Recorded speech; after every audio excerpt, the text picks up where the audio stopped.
Nashukuru kwa kunipunguzia budget leo ya kutoa iftari nyumbani kwangu, na badala yake nimeitupa kwenye kununua sasa abaya.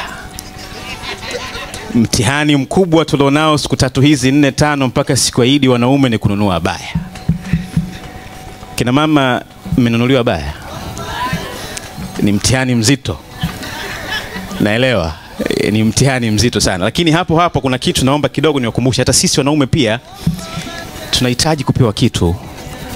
Nitumie nafasi hii kwenye hii member tukufu kusema ya kwamba sisi boxer tunavaa. Tunavaa boxer.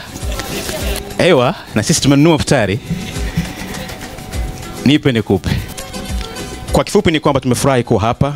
Hii ni kubwa sana kwetu. Umetukutanisha watu wengi, fani mbalimbali, sifa mbalimbali. Tumekaa na mufti wetu mkubwa, shekhe mkubwa wa Tanzania yetu. Ni jambo kubwa. Na mimi binafsi yangu pia nimefurahi kujumuika na wewe kwenye iftari hii.